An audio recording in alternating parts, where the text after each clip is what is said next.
Hello, everyone. This is Aprajita, a story scholar with the 1947 Partition Archive. I welcome you all to day 55 of our series, 75 Days of Partition. We are commemorating 75 years of partition. We started this micro podcast series on June 3rd, and we will go on till 17th August. Each day, we have been bringing new discussions around the topic of partition through holding stimulating conversations with writers, thinkers, academicians, and people belonging to various fields. Today, we have here with us Professor Amritjit Singh. He was less than 2 years old when partition happened. His family originally belonged to Dhoriya village in Khania Tehsil, Gujarat district in today's Pakistan. His father, Professor Kesar Singh Oberoi, was a teacher running a few schools before and after partition. So once he told me, he says he was born to teach. He did his MA in English from Kurukshetra University and went on to do his PhD in novels of the Harlem Renaissance from New York University. He has taught and held various academic positions in India as well, in universities of India, and abroad in Yale University, Rhode Island College, University of California, and Ohio University. Presently, he is a Langston Hughes Professor Emeritus of English at Ohio University. During his tenure, he has received numerous honors and fellowships. He was a co editor of an anthology of essays on partition titled Revisiting India's Partition, New Essays on Memory, Culture, and Politics, which got published in 2016. Professor Singh, it is my absolute honor to have you here today. Thank you for agreeing to come to the show today. It's a pleasure. Yeah, good to see you again. Since this is a micro podcast, I will jump straight to my first question. Mhm. Professor Singh, about your origins. Your family originally belonged to Dhoriya in Gujarat, and then during partition, they had to migrate and shift to Ambala. And over the years you were growing up, as you said, you lived in the slum areas of Ambala before moving to Rohtak and then finding a career in United States. So there was a lot of moving away from your place of birth. Now, in view of your own personal story, how do you account for identity issues in the international diaspora affected and displaced through partition? That's a very good question. Kind of involves both going back and looking at what is happening today. Uh,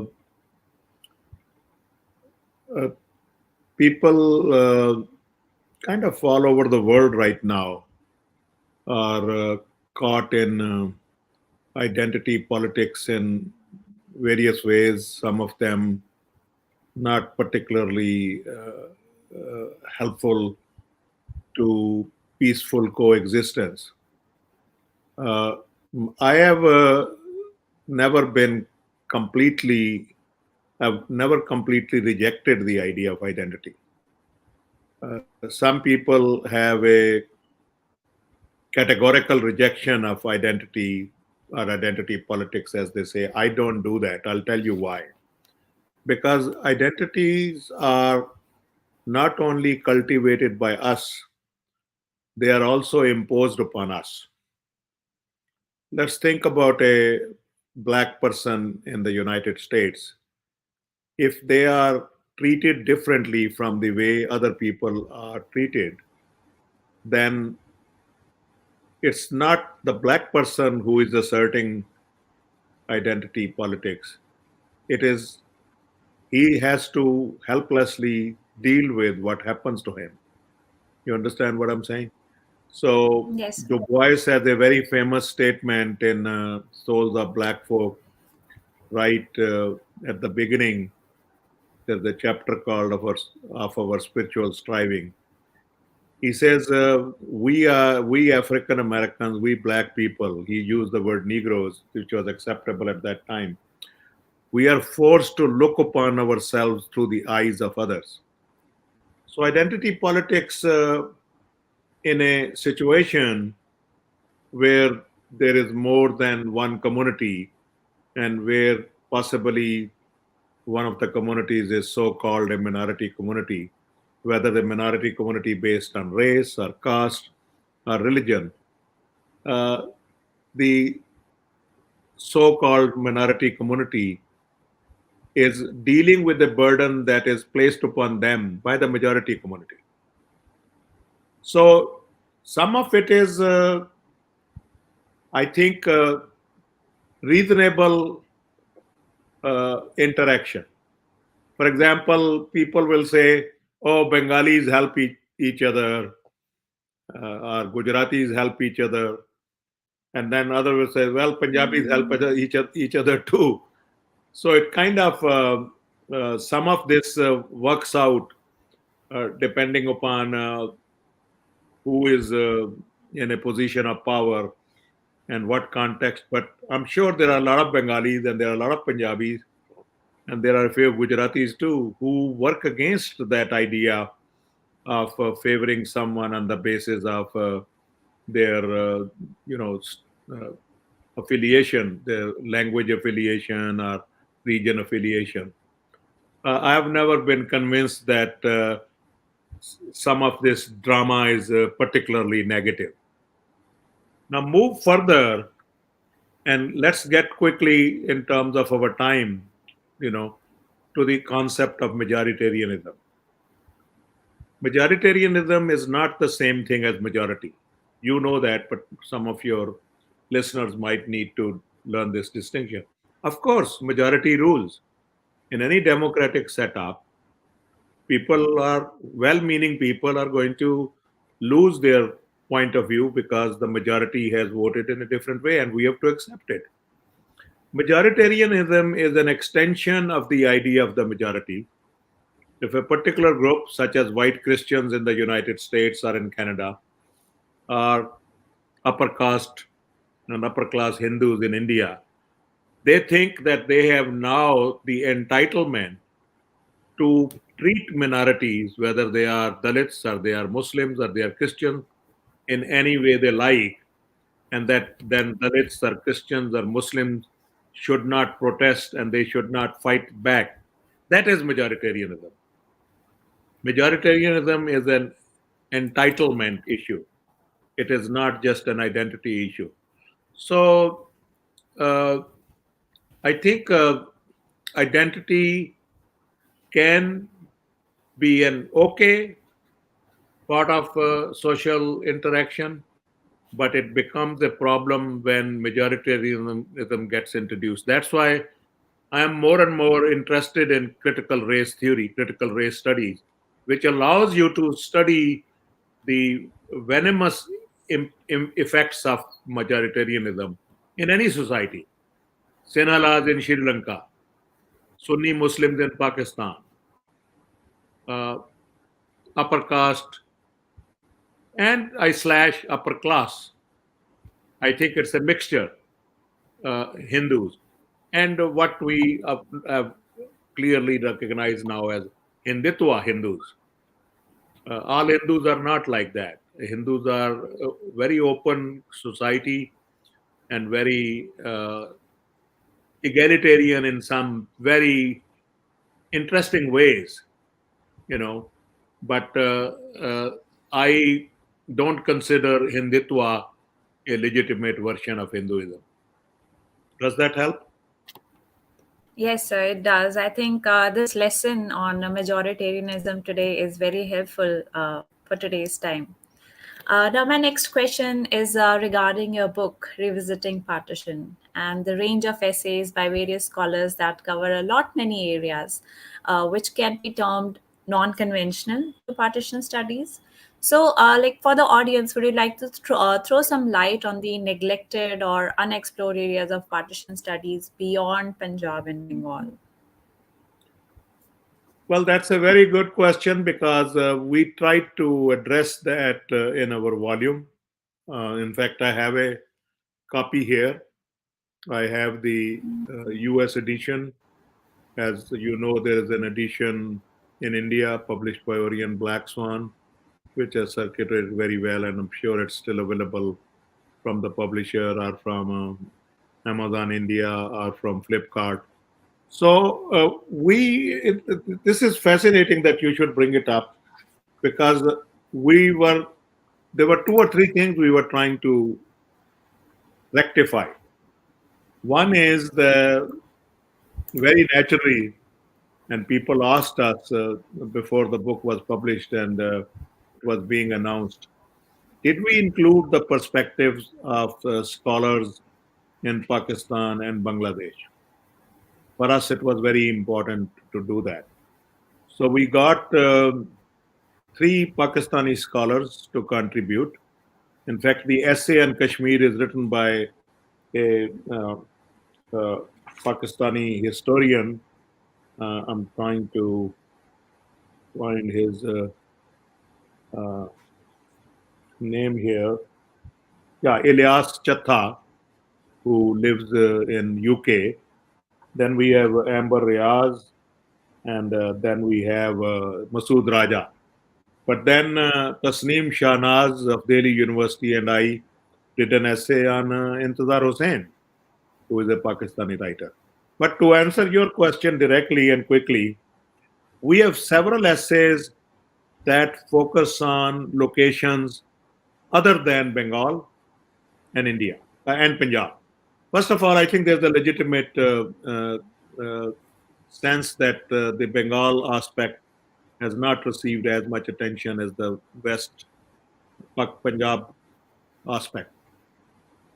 Part of the reason is that while the tragedy in the West Punjab took place at one time, mostly 1947, 48, on the northeast side, on the Bengal side, the East Bengal, West Bengal, it has been a tripping thing to this day because people continue to migrate and they have created genuine issues in places like Assam and other northeastern states. But we do have essays on that. We have an essay by the uh, Amit Bhatia on the Burma March. We have uh, a essay by uh, Baby Rani Yum Yum on the whole northeastern situation. We have an essay on South India. We have another essay on Hyderabad, you know, by one of the co-editors, Dr. Nalini Iyer.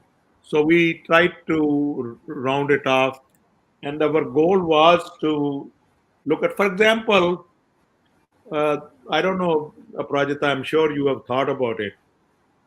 The major areas affected by the partition are Punjab and Bengal.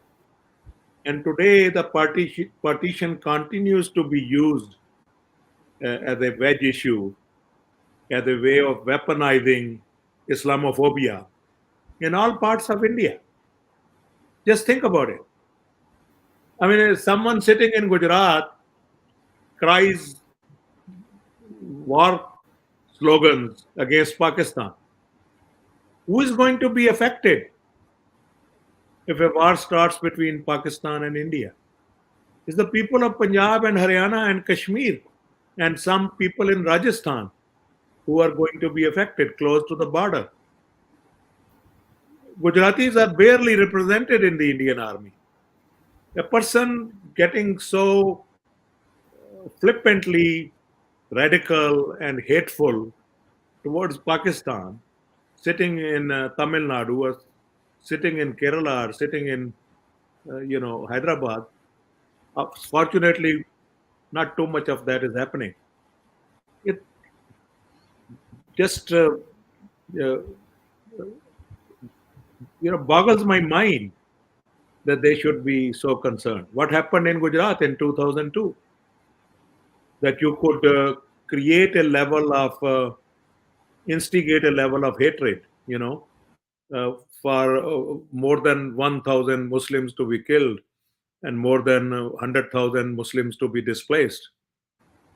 And there were some uh, actions, but a lot of them have been reversed in recent years.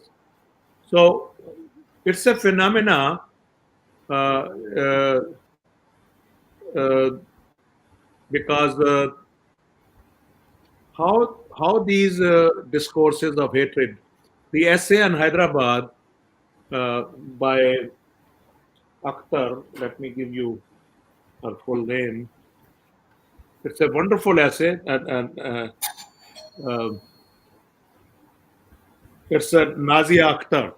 She did her PhD at University of Western Ontario, and she works in Hyderabad now. She did a brilliant job of dealing with what happened uh, between Nizam's Razkars and the local communities by using a Telugu short story where a Sikh woman is being lionized as a protector of Hindus against Muslims. And she also was able to work into that essay how the right wing Hindu uh, organizations like RSS and Hindu Mahasabha and Shiv Sena, how they try to manipulate Sikhism into their uh, their Hindutva fold by talking about Sikhs as Hindu warriors. We are the protectors of Hindus. Why? Because they want to exploit the story of Guru Tegh Bahadur and Guru Arjan Dev and Guru Gobind Singh and Guru Gobind Singh's four sons and Banda Bahadur. And they want the Sikhs to remain permanently engaged in a hate battle against Muslims. But I think most Sikhs have moved away from it. There may be a few Sikhs who are still influenced by that kind of logic, but most Sikhs don't anymore. So, yes, we tried to address the possibilities of reading partition through the eyes of South Indian. One Oh, one yeah. particularly interesting title of an essay was regarding the digital advertising and manipulation of partition of trauma. That was something that could be very useful reading partition studies in contemporary times. And then again, view of the partition from South India is something that's again something that looks very non-conventional, unconventional part area of the partition Yeah, studies. so we have at least two essays on that.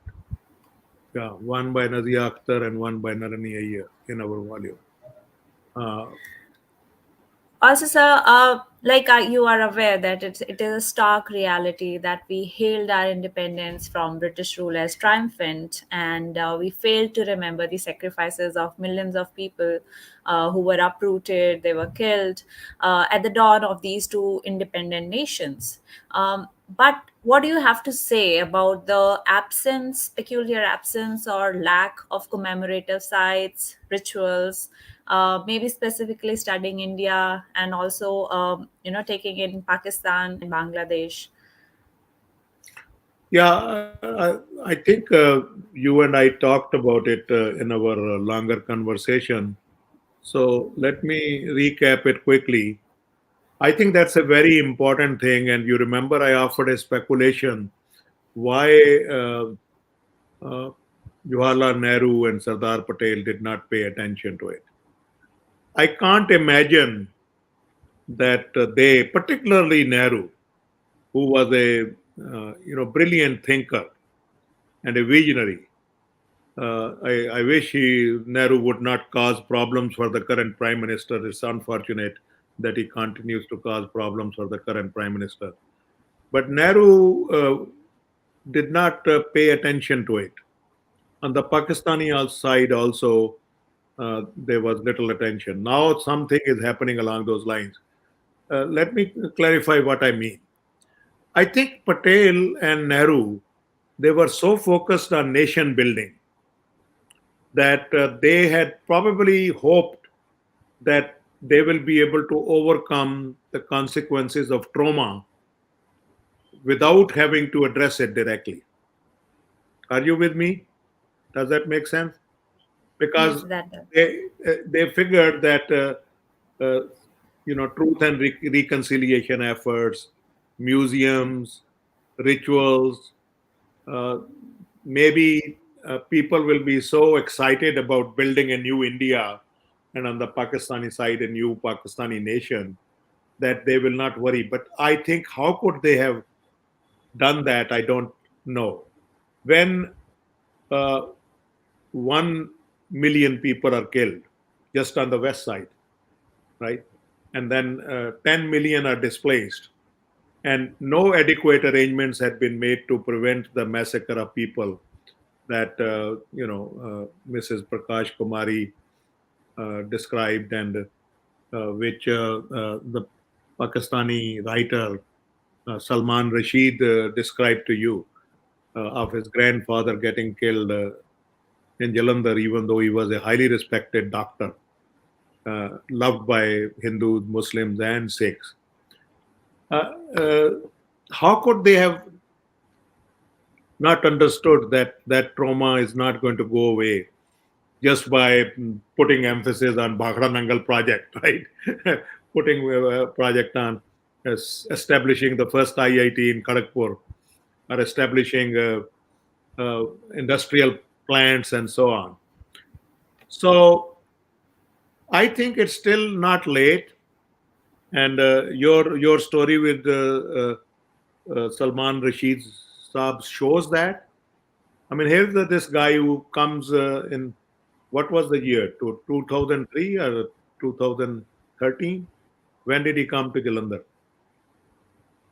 It's pretty late, Uh, right? yeah, it was 2003. It Yeah, was 65 years after independence. yeah. And and then he meets the family of the people who had killed his grandfather, and immediately the son of the person who had led the mob apologized to him, and Salman Saab's heart just melted. He It was completely uh, cleansed of hatred and revenge, because he was asked by others. He said, "I don't feel any need."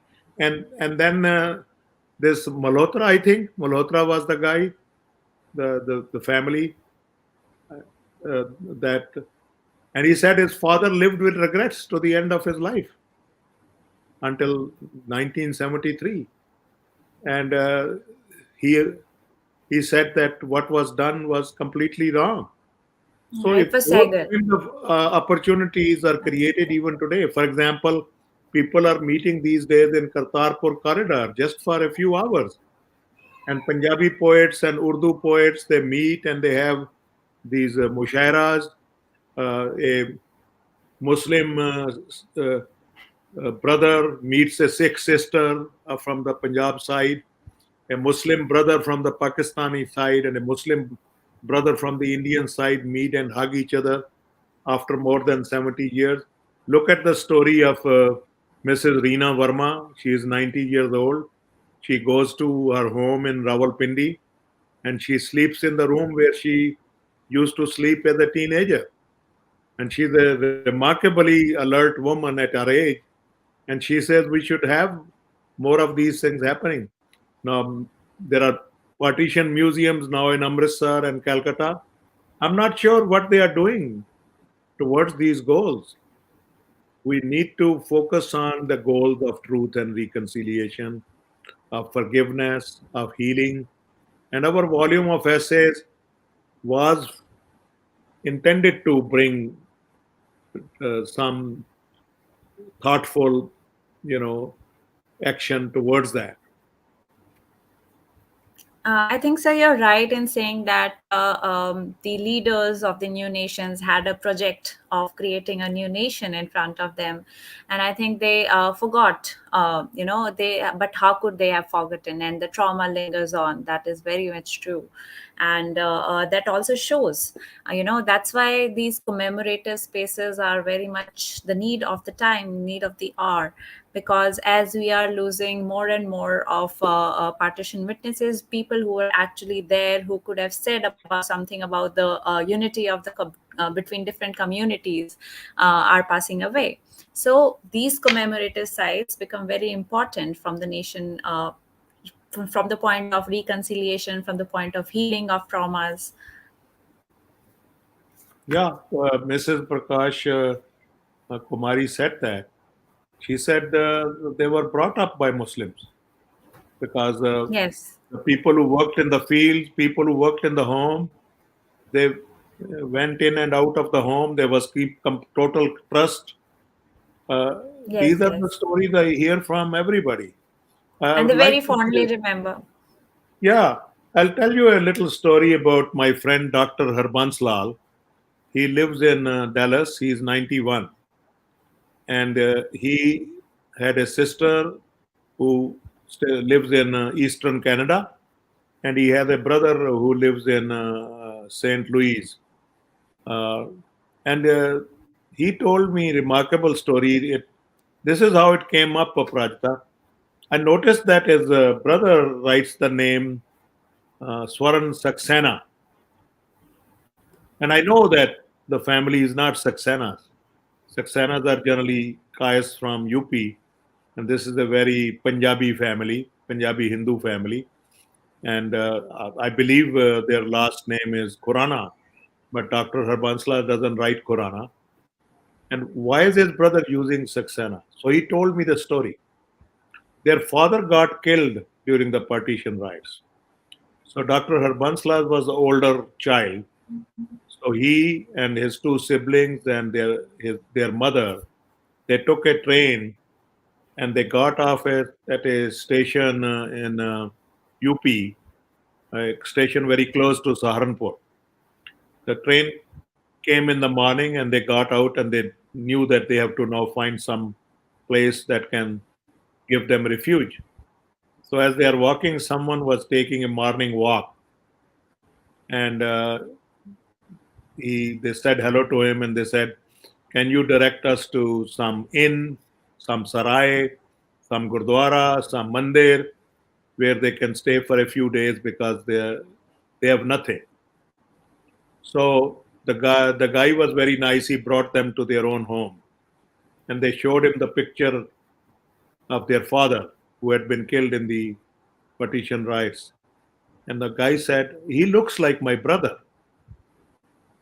And he kept them for a few months, you know, giving them food and shelter and guiding them about how to re-establish by themselves. Guess what?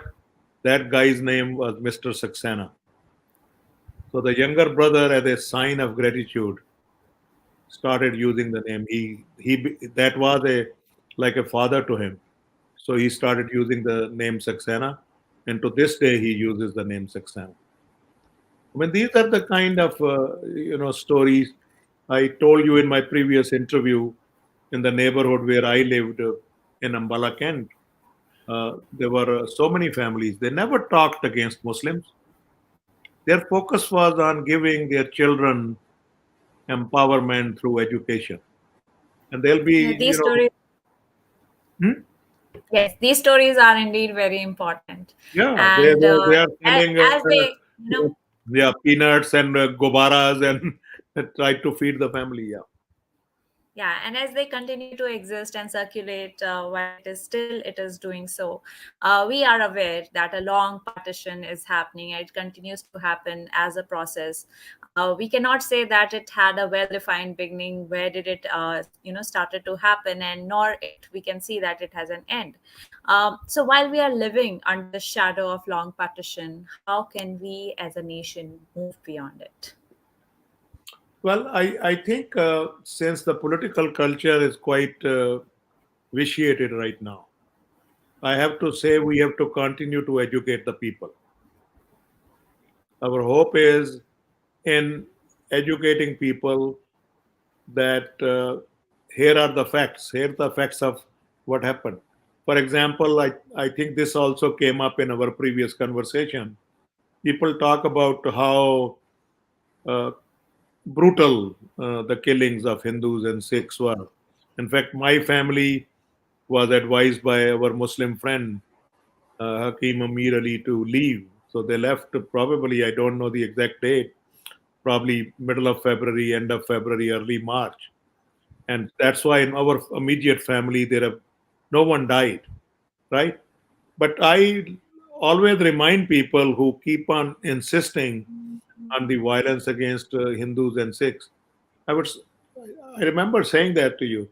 Just look at Delhi, between Delhi and Amritsar, between Delhi and Chandigarh, between Delhi and Shimla. How many Muslims do you find? Now, the this whole Punjab was two-thirds Muslim. So even Eastern Punjab was Muslim majority. What happened to those Muslims? They faced the same fate that Hindus and Sikhs faced on the West Punjab side. They were given a choice: either convert or leave, or either you, if you don't leave, we will kill you. So most Muslims who did not want to leave places like Ludhiana and Jalandhar and Karnal and Panipat, uh, they Amritsar, they were forced to leave. So it's not a one-sided thing. It's not that the madness what you know Salman Saab calls the time of madness. It was all over the place. Then there were killings in Kashmir, instigated by elected political leaders or the Maharaja of the state in 1948, where 50,000 or more Muslims were killed. This is documented in the essay by Ilyas Chattha in our book and many other places. A lot of well-known names connected with judiciary, connected with the Congress party, they were involved in that killing. So this is the reality. And if we look at the total picture, and then the other point is regarding the long partition, using an animus against Pakistan and transferring it into Islamophobia within India. These are Muslims who have chosen to stay in India. Or did some of them support the idea of a Pakistan? Probably they did. But the fact is that here is 200 million Muslims who, they were not 200 million at 1947. The number was much smaller. But the population growth, again, all these myths that are created around them, that Muslims are, population is growing at a much faster rate than the population, all that had been debunked by the facts. You know, the Hindus have remained 80% of the population for as long as we can remember. The proportion has not changed.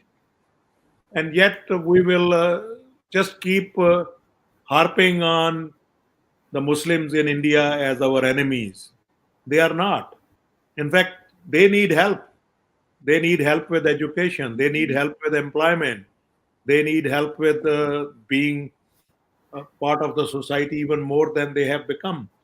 But in our introduction, we have a reference to Thomas Friedman, who says after visiting India that the Indian Muslims are among the most democratic Muslims in the whole world. Why? Because for 70 years plus, they have to contend with democratic institutions, democratic processes. It's not as if they don't have problems, but they cannot solve problems through violence. And related to that, finally, Muslim communities are not monolithic. The Muslim community in Hyderabad or Kerala is very different from the Muslim community in Meerut, you know, or in Bihar. So we must look at each individual community. Indian Muslims outside the outside India are very different from Middle East Muslims.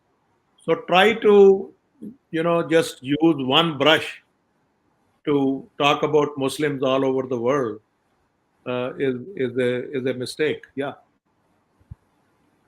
I think, sir, our reconciliation process should begin at home, and then we can think of reconciling with other nations.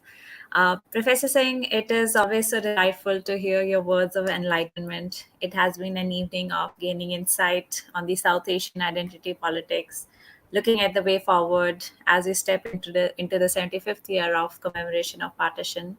Thank you for joining us here today. Well, thank you. You are welcome. I enjoyed talking with you, and I hope things get better.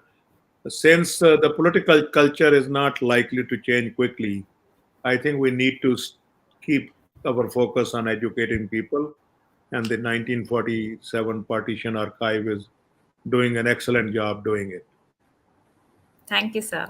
For Thank you, and those who are watching, thank you for joining in. We will be back tomorrow at the same time. Until then, take care.